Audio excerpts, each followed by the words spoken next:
Everyman Podcast. It's What's for Dinner. 4th of July spectacular. Our first ever. Man. First ever. Explosions. Beep, beep, beep, beep. Boom, boom, boom. Beep. I know what you're thinking. We do have a soundboard, but those were analog mouth horns. So Acapella. yeah, we're working on an acapella scat record for you guys. It's gonna be big in some circles. God, man. So we're here today, getting ready for the 4th of July. And we thought it would be appropriate to spend an episode as everybody's, you're in the kitchen, you're getting your barbecue ready, you're getting all your friends and family together. Maybe you're driving there, maybe you're flying there. You need a little Everyman America style. That's what this is today. So we're going to talk about this wonderful country that hosts the Everyman Podcast, known as the United States of America. Yeah, dude. Yo, Jay, do you remember? Did you see Team America? Of course, yeah. Dude, of course. America. Fuck yeah, yeah, man. Somehow somebody should try and lobby to get that like on the approved list of songs that can be, it should be protected. Like the National Library, that should be one of those songs. It's not officially the theme song, but it's like an honorary, like an alternate, really should, dude. Like an alternate theme song. They went into that montage of just Walmart, fuck yeah, all the best parts, and Bed Bath and Beyond, fuck yeah. And when I was, it's funny you say that because I was looking at some lists of American inventions and things that have come here, and it's I'm not trying to brag here, Darrell, but America's been pretty innovative in the 243 years that we've been around. So it's too long to list. There's obviously a couple hitters that you guys are enjoying the benefit of now. Oh yeah. Electricity. That's pretty sick. First in flight. Shout out to the Wright brothers. Kitty Hawk, North Carolina. You've got Mr. Ford. He kind of invented the car. He did that. I'm pretty sure the first podcast was probably an American guy somewhere. I'm gonna have to go on a limb and agree with you. Yeah.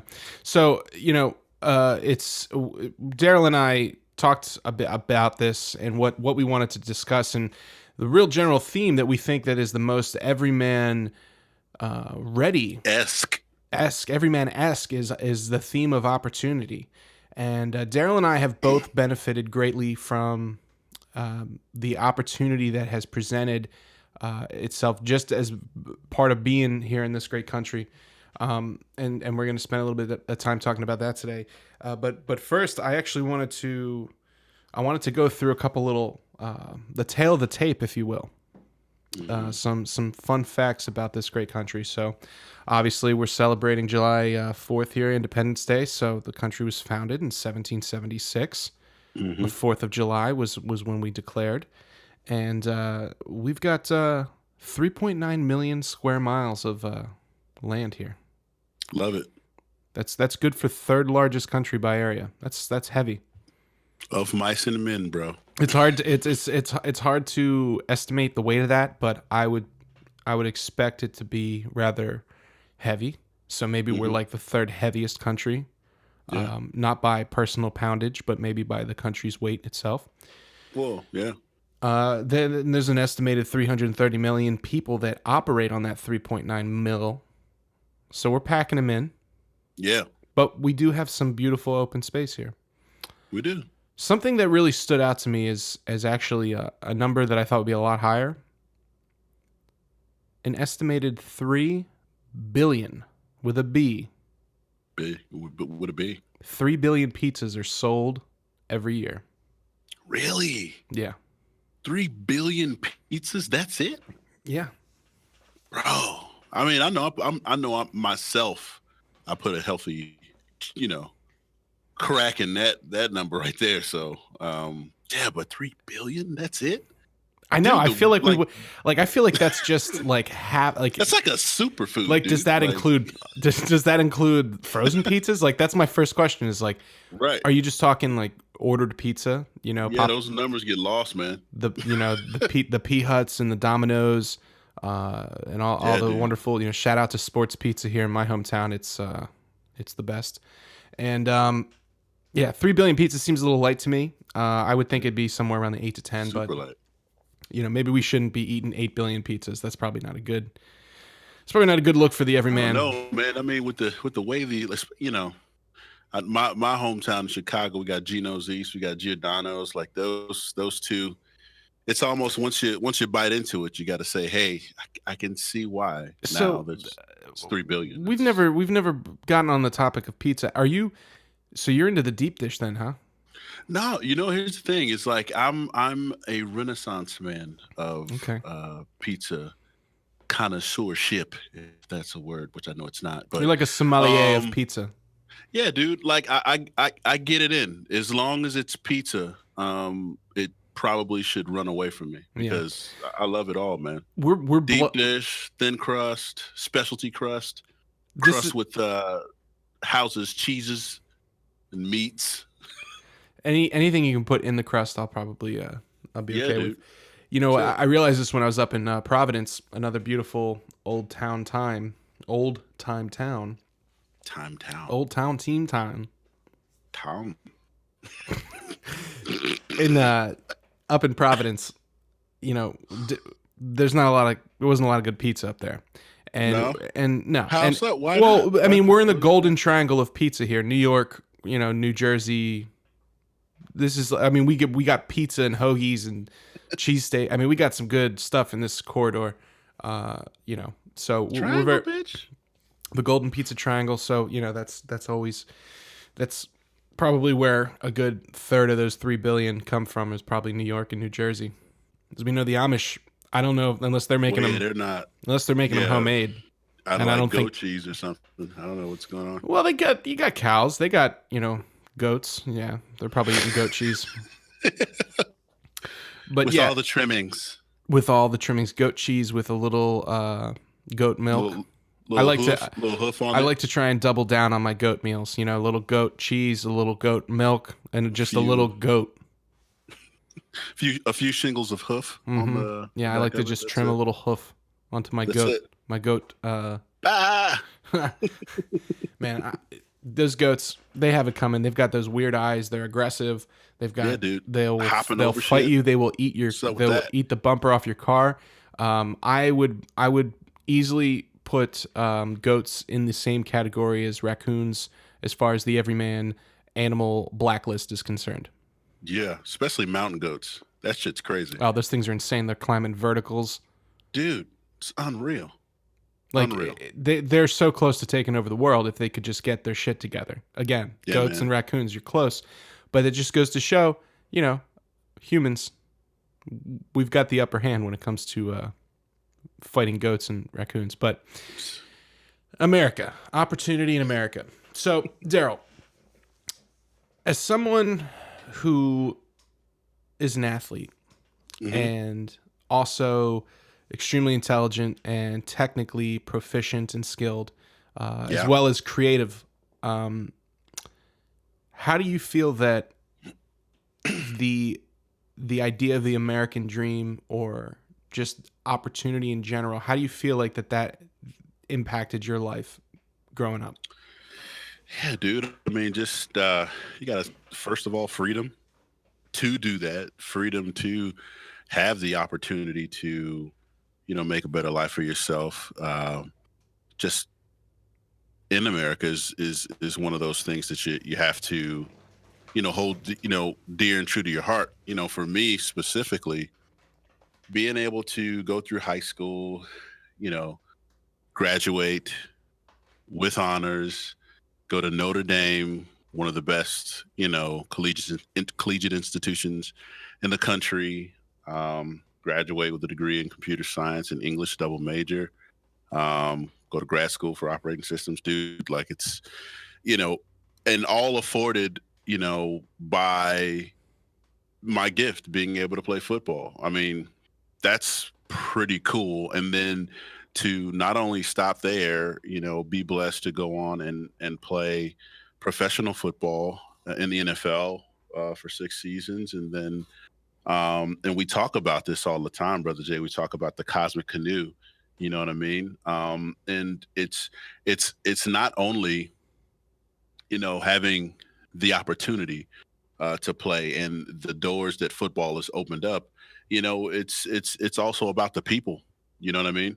It's also about the people and the opportunities that connecting with people and networking with people, are able to afford you, you know, the next best thing along your path of development. And the reason I mentioned that is because, again, I'm going to go back to the cosmic canoe. We talk about our relationship, right, with the cosmic canoe, but what people don't understand is I'm sitting at NFL Films right now, and I'm putting together the Denver Broncos highlight, their 2018 season highlight, and on the back end of that is a tribute to Mr. B, God rest his soul, Pat Bowlen, for the Denver Broncos. Inherited the Broncos in 1984. His resume is stellar. Only owner in NFL history with over 300 wins in his first 30 seasons. Third highest winning percentage of any professional team in sports. 21 winning seasons, 13 division titles, 9 conference championships, 7 Super Bowl appearances, and 1 Super Bowl championship berth in 2015 against Carolina in SB 50. Why do I mention all that? I mention it all because, again, we talk about these opportunities. We talk about America. We talk about what we're thankful for. In between 2006 and 7, I was on the shelf. Didn't really know what my next deal was. And Pat Bowlen and his staff, give me a call, my agent a call for a workout. And I fly to Denver. I work out with their staff, their player personnel department. And yours truly runs a 4.67 and a 4.69 consecutively, back to back. And Pat Bowlen and his staff, they go, dude, where was all this speed at at the combine? And I tell Pat and I tell his staff, I say, well, at the combine, my agent told me that, hey, if I could run fast but be heavier, it would be better. So I'm a young kid. I don't know any better. I'm just listening to my agent. I drink like 2 or 3 gallons of water before I start my combine workouts. So when I run a 4.98 and a 5, with a full belly, 01 with a full belly of stuff, go on to do all the drills. And back then you had to do everything in one day. You didn't have, a hours in between where you could come back and do it. You had all one shot. I promptly threw everything up after the workout, got on a plane, came back home, and I had to deal with the numbers. My 10 split was good on my 40, second or third underneath Tommy Harris. I'm pretty sure people know that name.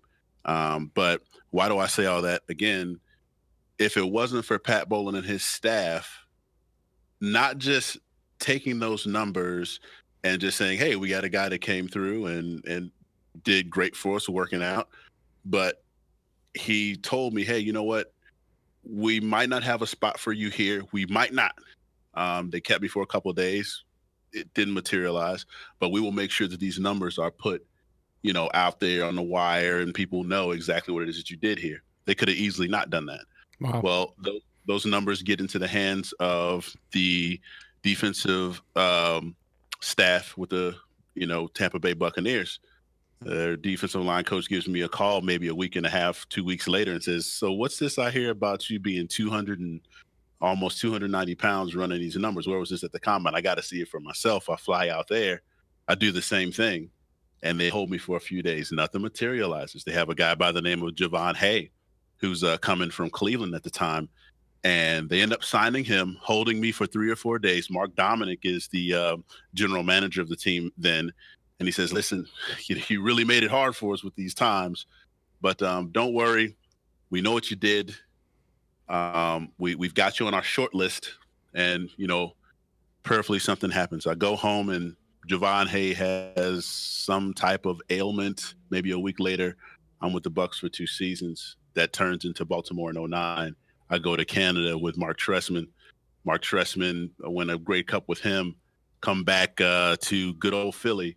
And then he knows someone here at the NFL Films in Greg Cosell.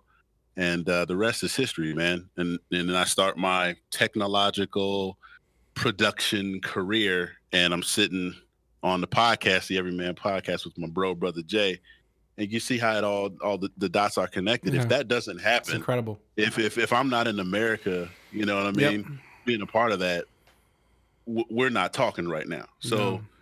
yeah, it's awesome, man.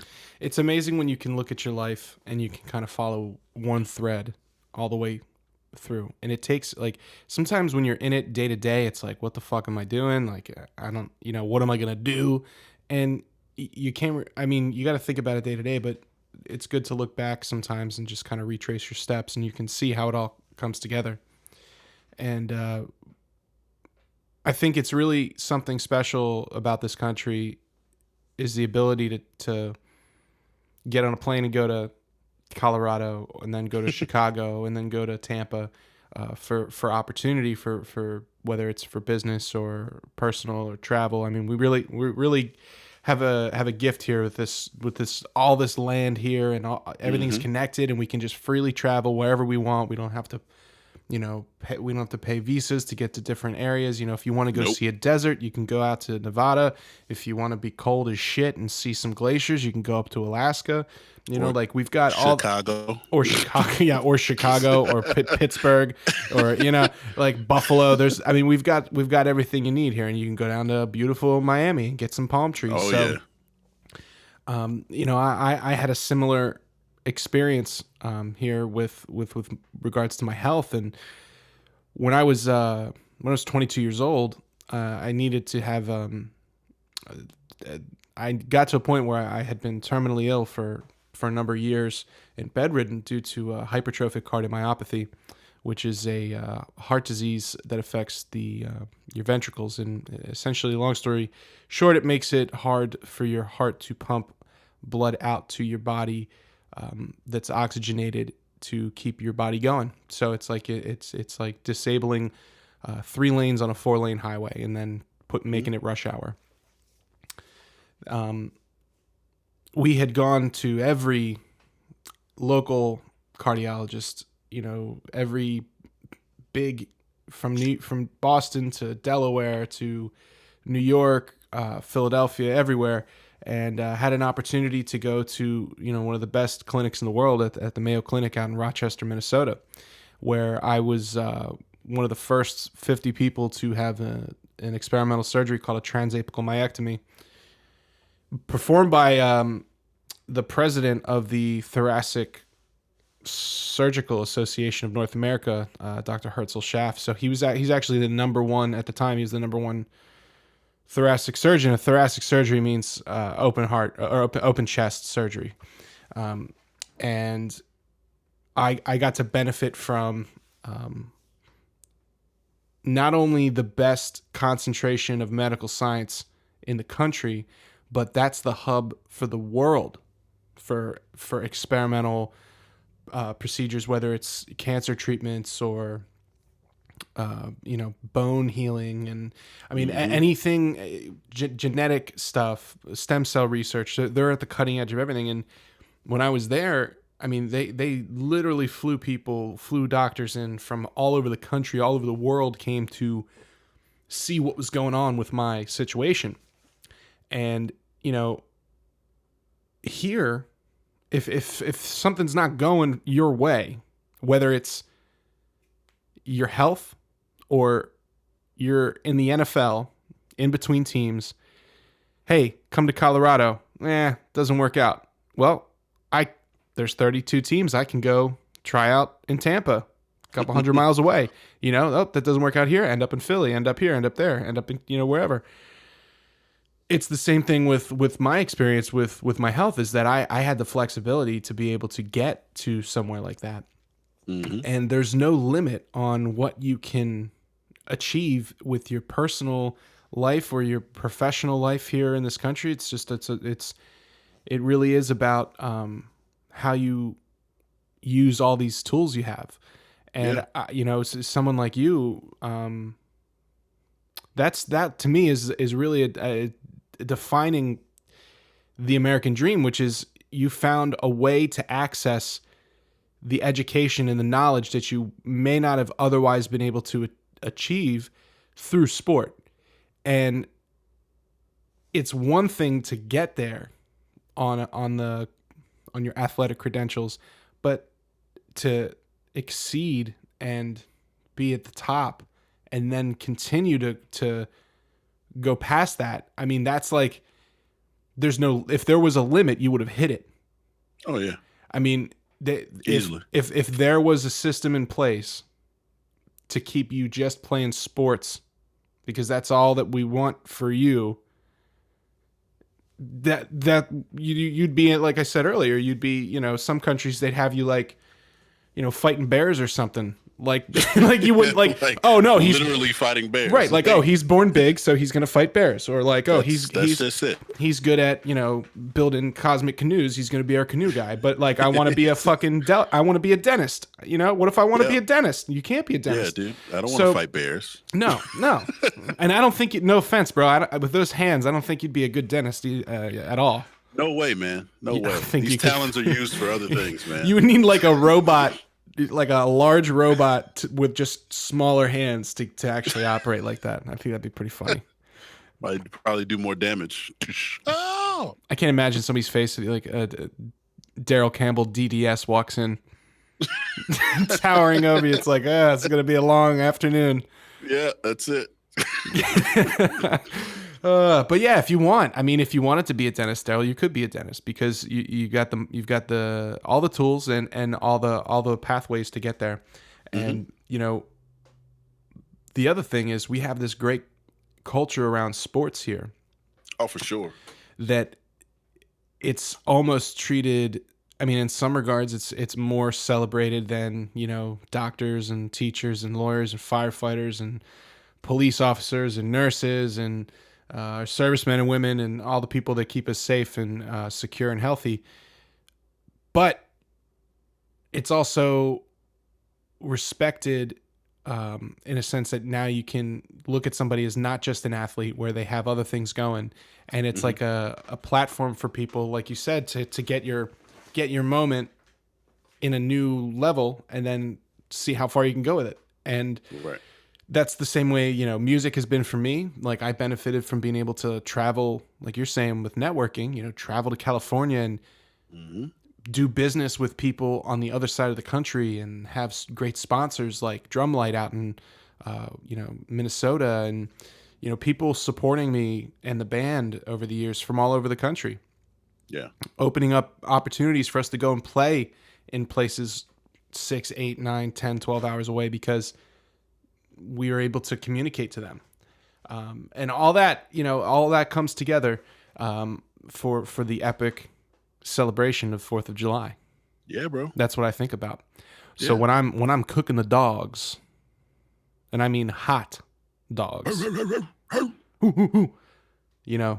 year I'm doing a little brisket. By little, I mean it's going to be about a 15-pounder. I'm going to smoke that boy for about 18 hours. I'm going to get up. It's going to smoke. Going to throw a little pork butt on there. Going to smoke that as well. Man. Butt of pork. I'm going to crack a couple Freedom Brew dews. That's it, man.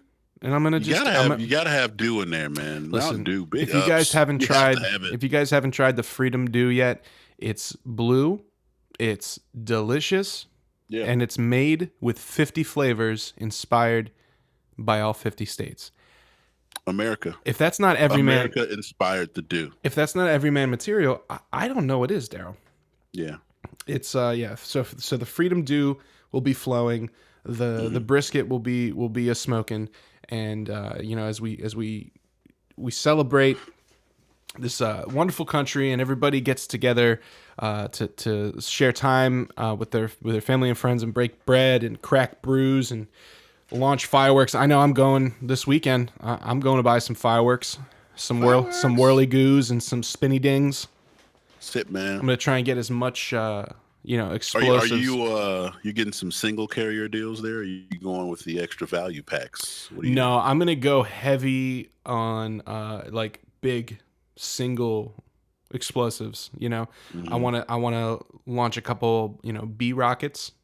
Yeah. Last year we did for the first annual 4th of July spectacular. We did like a Kid Rock, Van Halen, Limp Bizkit fireworks show for the neighborhood.